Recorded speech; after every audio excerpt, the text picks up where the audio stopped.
Hey, what's up YouTube? It's Corey here again. This video is going to be kind of like a recap of, not really a recap, but the story of my life. Yeah, kind of. Like I said before, I have a documentary that kind of recaps the beginning of my life to when I started Lupron, and it kind of it has my parents in it, which is pretty cool. It shows their perspective of having a gender non-conforming child. Now, I will try to go back to the beginning of when I can remember. I will say if I do remember this thing or if I just my mom or my dad told me. So when I was really young, um, I started at a very young age of noticeable, like of my parents noticed that I was not like just any other girl. Like when I was a baby, actually, my mom told me this that I would tear the dress off if she were to put me on. Like when I was really really young, I would give her looks when she would put a dress on me, and then when I was like 1 or 2, whenever she put a dress on me, I would take it off. And yeah, so you can imagine that me in a diaper. That'd be so. I preferred being in a diaper than having clothes on. She learned that I did not like at all dresses, so um, yeah, that's kind of when my mom would started to let me wear jeans, and well, more like when I was able to like talk and you know, um, let's see, I don't remember this, but it's a story my mom tells to people sometimes. When I was like when I stopped wearing like a diaper or a pull up or something, she said, "Once you stop, I'll buy you your own pair of underwear, and you can pick it out for yourself." And she brought me to the store, and she's like, "Okay, sweetie, these are the underwear you can choose from." And she showed me all the girls' underwear. And then, meanwhile, I was over near the boys' underwear, right in front of the Spider-Man boxers. And I'm like, "Mommy, I want these ones." And she goes, "Okay, see, what about these ones?" And she picks up like like not a pink, but just kind of a neutral white colored female underwear. And I'm like, "No, Mom, you said that I could buy whatever underwear I wanted to when I didn't go into the washroom in my diaper anymore," or something like that. And she's like, "Okay, that's right." And then so I got those underwear, and apparently that I never took them off at all. Like she would have to like force me to take them off and then wash them, and it was yeah.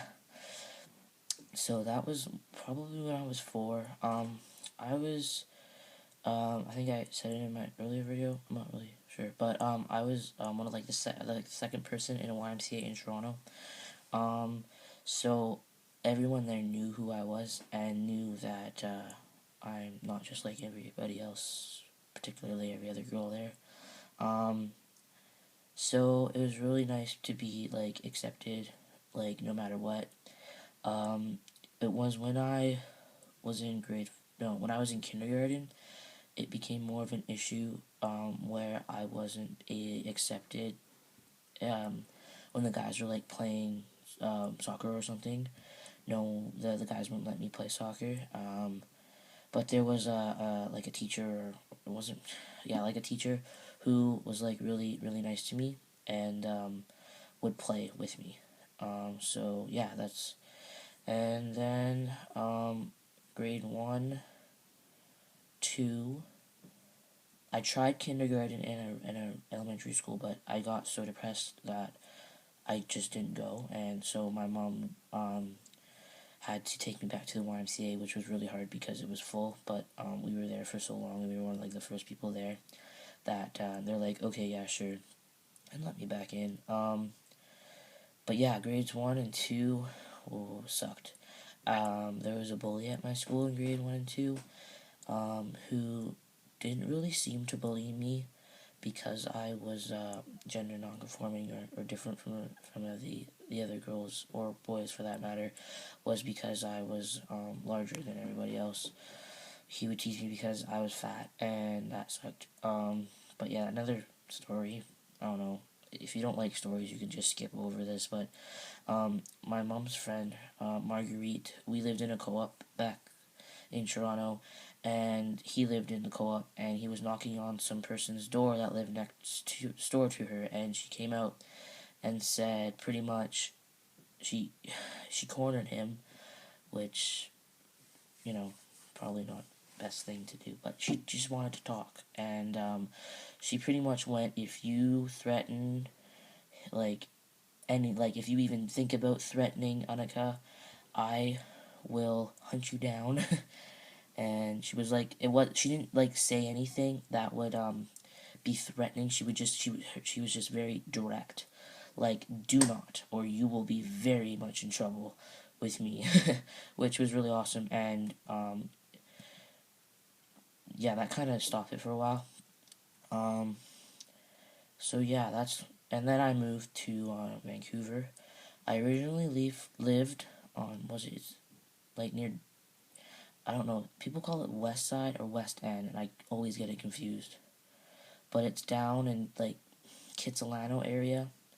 If anyone knows where that is, I mean, it's a bit of a rich part of Vancouver, and it was not the best fit. I went to school there, and it just sucked really bad.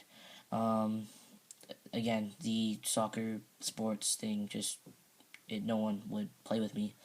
My mom said that just go and play with them. They'll see how good you are, and then they'll let you play.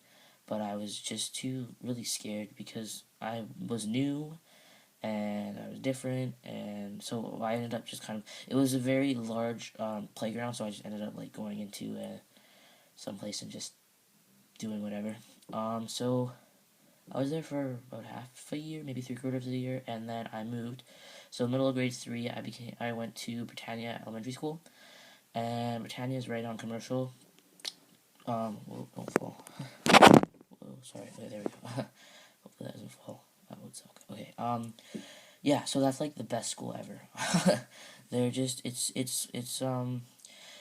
east the I wouldn't say East Van is a very poor kind of neighborhood, but the kids who did go to the Britannia Elementary School there definitely weren't the richest people ever.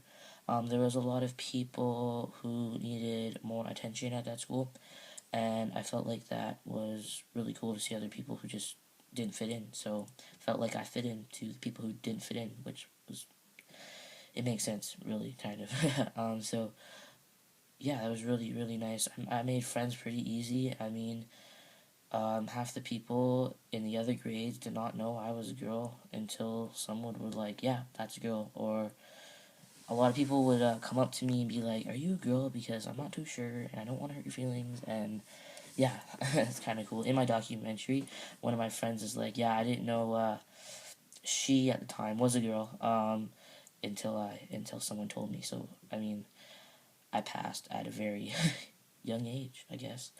Um, Speaking of passing, it's kind of weird. When I went to the mall the other day, all these like people who are like, "Come try our thingy majoggy," or like, I was walking with me and my mom, and the guy's like, "Ladies, would you like to try?" And like, and then there was a person at a liquor store who was like that. Who was just trying to like, here, try this, and it was, here, ladies, you want to try this? It's so weird because I pass everywhere else except for people who seem to be wanting to sell you things, which is really weird. Yeah. But anyways, sorry, that was like random, but it's so weird. I just couldn't even like, yeah, I can't wrap my brain around it. I did have longer hair then, which was like, I don't know, it was just weird. I've never been in like so many years I haven't been called she. Because a couple of years ago I told my mom, can you stop correcting them because it just doesn't matter, because it ended up that it's like 5 minutes of like, oh, I'm so sorry, I didn't mean to, blah blah blah blah blah, and we're just trying to get groceries, man. Like, seriously, let's just leave. So she stopped correcting. So anyways, back to when I went to Britannia. So I was there from grade